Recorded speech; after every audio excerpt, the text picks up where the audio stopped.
Bonjour, je suis Gilles Vidal, le directeur du design de la marque Renault. Et donc nous sommes dans la Renault 5 Turbo 3E pour électrique. Donc on revisite la Turbo 2 historique de la marque pour en faire une voiture électrique mais capable d'aller sur des circuits très forts très vite et de drifter, donc de faire du gymkhana, des acrobaties, voire même des 360 degrés en ligne droite que savait très bien faire Jean Ragnotti, un célèbre pilote de l'écurie Renault. Et donc à l'intérieur, il se passe plein de choses. Alors d'abord, il y a un poste de conduite digne d'une voiture de compétition avec un siège baquet, un frein à main très haut pour maîtriser complètement la voiture. Donc ça, c'est la partie conduite, et puis un arceau digne de ce nom. Mais il y a plein de petits clins d'œil. Alors à l'histoire déjà, avec ce tissu en motif tartan mêlé de notre nouveau logo. Donc tout ça a été tissé dans un nouveau motif finalement assez créatif. La planche de bord a aussi la forme de la voiture historique. Et donc ça c'est pour le clin d'œil au passé, à l'histoire, à la glorieuse ancêtre de celle-ci.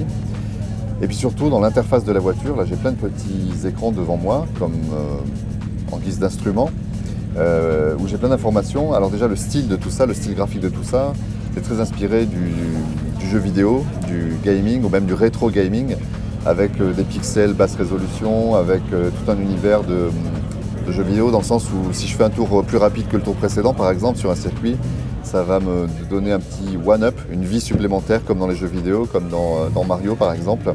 Et donc il y a tout un univers un peu de gaming qui rend l'expérience de piloter cet engin assez particulière, assez singulière.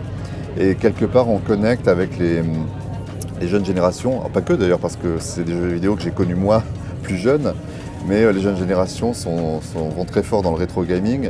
Et donc entre ça, les décorations de carrosserie incroyables, le côté exagéré globalement de la voiture qui est vraiment ce qu'on trouve dans l'univers des jeux vidéo, c'est l'amplification de l'expérience, l'amplification d'une automobile, d'un personnage. C'est vraiment ce qu'on veut faire vivre à travers cette voiture, c'est avoir une démarche très populaire, qui va parler aux plus jeunes générations, et pas que d'ailleurs, aux plus anciens comme moi également. Donc voilà, on active tout un tas de choses, du physique, du matériau, de la compétition, de l'interaction, du graphisme, pour créer un objet très fort, très vibrant, très vivant.